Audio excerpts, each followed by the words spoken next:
이런 형태 갖다가 조화 수열 중에서 특별히 어떻게 합에 대한 부분에 조화급수라고 합니다. 자, 그러면 이는 조화급수라고 하는 녀석 자체는 과연 어떠한 형태를 갖게 되느냐 한번 볼까요? 이 조화급수는 분명히 여러분 보더라도 이 안에 들어가 있는 여기 있는 녀석의 극한값은 당연히 어떻게 됩니까? 0으로 가요.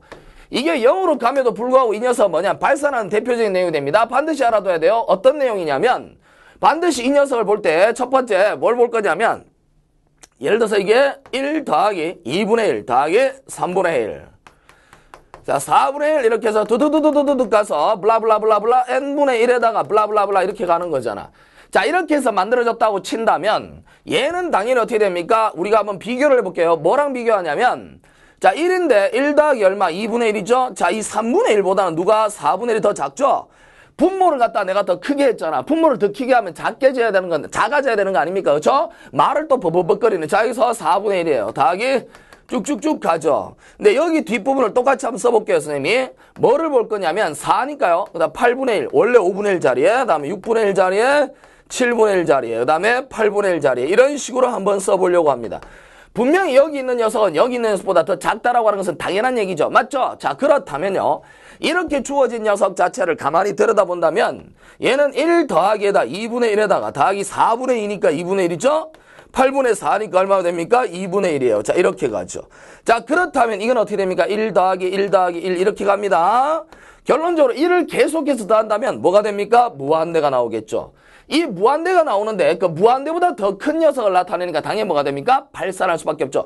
무한대로 갈 수밖에 없는 겁니다. 자, 이런 녀석처럼 일반화의 극한이 제로가 된다 하여 반드시 어떻게 됩니까? 수렴하는지에 대한 부분은 판단할 수 없습니다. 대표적인 예제가 뭐가 되면 이처럼 0으로 감에도 불구하고 발산하는 경우가 나왔죠. 근데 여러분들이 요거 잘 기억해야 돼. 이 조화급수 알았죠? 자, 이 내용을 잘 기억해야 되는데 사실상 막 이게 뒤로 가면 사실 이것도 별 쓸 필요가 없습니다. 자, n분의 1 어떻게 되냐면 이게 발산하는 경우가 됩니다. 자, 이제 여기라고 하는 것이 성립하지 않아요. 근데 여기 성립하지 않으니까 이제부터 어떻게 됩니까? 여기라고 하는 것 자체가 성립하지는 않지만 적어도 0으로 가야 일반의 극한이 0으로 가야 수렴할지 발산할지에 대한 부분을 판단할 수 있다는 거예요. 그 전까지는 어떻게 된다고? 0이 아닌 무조건 발산이야. 고민할 거 없어요. 자, 두 번째 방법은 바로 뭐냐면 이런 경우인데 이런 경우에 대해서 문제 풀기 위해서 우리가 사용하는 방법이 바로 뭐냐면 일단 우선적으로 양항급수라고 하는 걸 먼저 보도했습니다.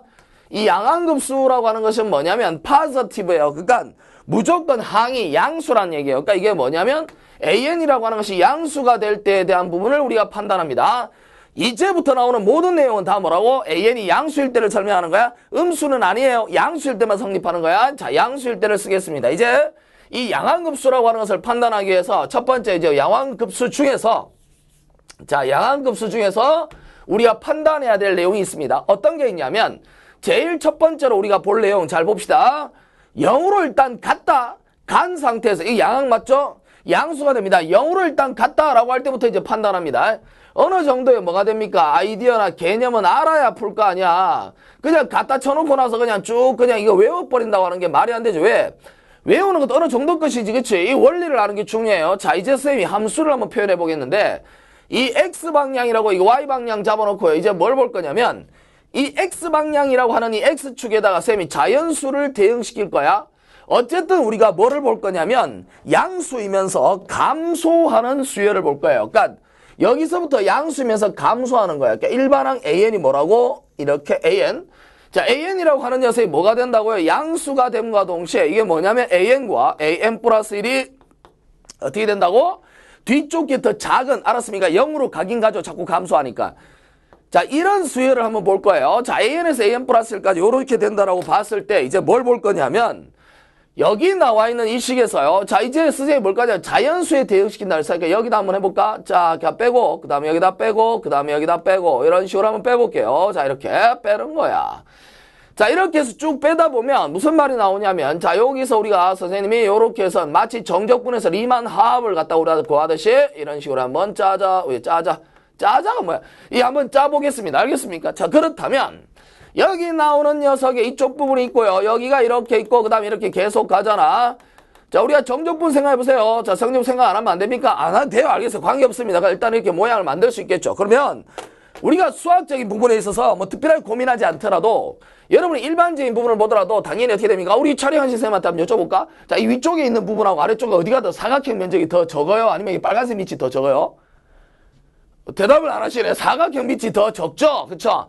당연한 거야. 사람이 봐도 사각형 밑이 이게, 사각형 모아놓은 게 이게 빨간색보다 더 적은 건 당연한 거잖아요. 그쵸? 그래서, 뭐를 볼 것이냐면, 첫 번째 나오는 걸 1, 그 다음에 2, 3, 4, 이런 식으로 쌤이 자연수에 대응할 겁니다.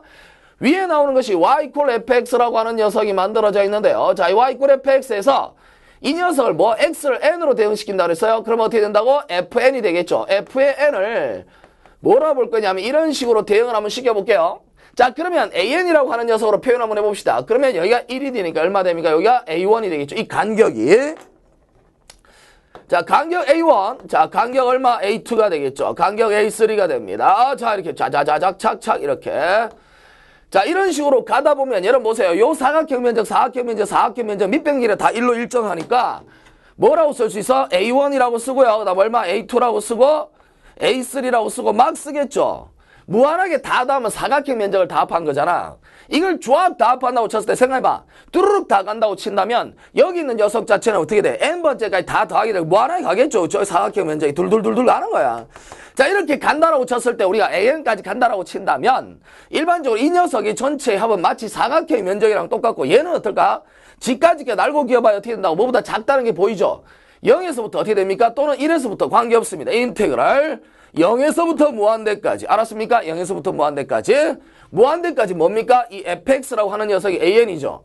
an이라고 하는 걸 뭐로 넣는다? fn이라고 두면 되겠고 이 fn을 뭐로 해석한다고? fx로 생각하면 되죠. 그래서 fx 뭐 dx라고 하는 걸로 판단할 수 있다라는 것입니다.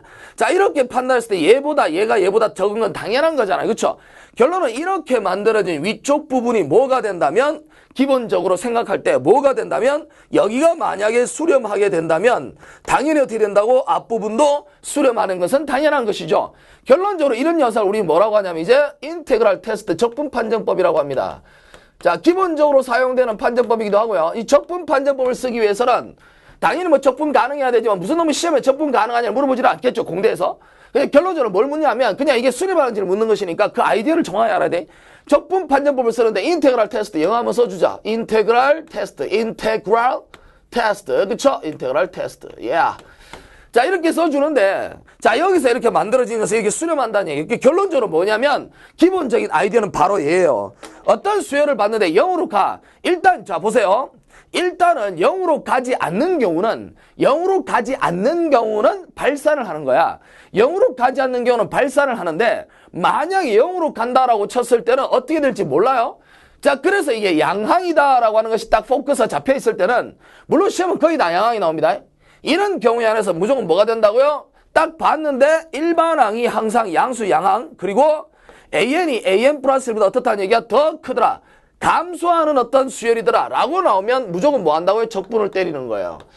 자, 그러면 제로에서 무한대까지 쳐도 되고 선생님이 여기를 어떻게 됩니까? 여기서부터 이렇게 잡은 요 녀석을 뭐라 봅니까? 만약에 위쪽으로 잡아도 되겠죠. 어쨌든 무한하게 잡으면 변형을 줄 수 있습니다. 뭐냐면 이만큼의 간격을 생각하지 마. 여기를 어떻게 되면 여기서 출발해서 이렇게 잡아도 되겠죠. 여기서부터 이만큼을 따라가도 됩니다. 다시 말해서 우리가 0에서부터 무한대를 따지지 않고요. 이게 수렴하면 요 안에 있는 건 당연히 수렴하잖아. 그치? 그래서 우리는 뭘 생각할 거냐면 1에서부터 무한대에서 어떻게 됩니까? fx dx로 해석해야 됩니다. 자, 이렇게 해석하는 이유는 뭐냐면 이 값하고 이 값이 같은 건 아니야. 무한급수가. 얘랑 얘가 어떻게 같아? 모양이 다르잖아. 다르지만 이거를 계산해도 돼요. 얘가 수렴하면 요 일반항 유한한 항은 있거나 마거나 관계없잖아. 왜? 수렴하고 발산하는데 뭐 유한한 항을 빼든지 말든지 무슨 관계 있어요. 자, 그러면 얘가 수렴한다라는 형태로 판단할 수 있죠. 이렇게 쓰는 이유가 뭐라고? 시그마 n 이꼴 제로부터 어디? A1 1번째 항부터 시작하는 경우 많잖아요. 자, 그래서 이래서부터 어떻게 됩니까? 이런 식으로 해서 만들어지는 녀석으로 판단하자라는 얘기예요. 여기서는 1부터 무한대까지로 해석하면 됩니다. 자, 그래서 이런 아이디어를 볼 수 있겠죠. 자, 그래서 우리 선생님이 여기에서 예제를 한번 들어보도록 할 텐데요. 어떤 예제를 들어보냐면 다음 같은 예제를 들어보도록 하겠습니다. 자, 기출문제에 대한 부분이에요. 자, 그래서 이런 내용들이 나왔는데 대표적으로 우리가 뭘 볼 것이냐면 자, 다음 같은 바로 예제를 한번 들어보겠습니다. 딱 쳐다보는 거지. 딱 쳐다봐서